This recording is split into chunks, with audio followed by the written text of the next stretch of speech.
দাদা বড্ড তো টাকার অহংকার।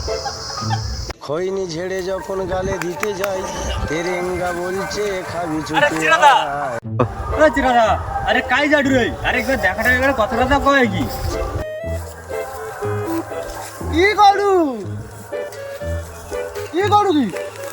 আরে তোকে জিজ্ঞেস করলি যে তুই সামা কাই জাডু সন্ধ্যা আসে না? আরে কাই যাবো একটু মাঠের মা যাবো বুঝছু, এ গরুটা কদিন খাইতে পাইনি কিন্তু ঘাস টাস পাইনি কি দেখি। আরে ও কদিন আগে মাধ্যমিকের রেজাল্ট হয়েছে না, কি ব্যাপার? ও কথাটা আমি কইব জিজ্ঞেস করবো কইছিলি তোর বেটা কত কি পাইলো রে?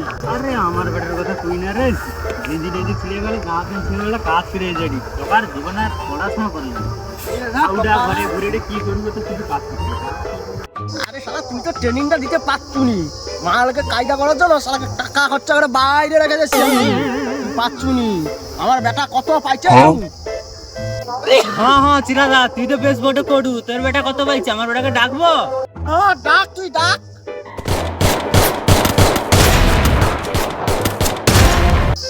বাবু শুনু তো, ফ্রি ফায়ার খেলা বন্ধ হয়ে যায়, সকাল সকাল খালি ফ্রি ফায়ার তো কাজের নাম নেই। হ্যাঁ খেলা দেখছি আমার এনে তো ফ্রি ফায়ার খেলতে দিবি নি, তো যা অবস্থা যাই রে কি করে একটু শুয়ে আইছি। আরে তোনকে সে মাধ্যমিকে যে রেজাল্ট বেরিয়ে দিল, হ্যাঁ সে চিরা কাকুর যে বেটা, তার রেজাল্ট যেমন কত পাইছে? আগে হ যাই।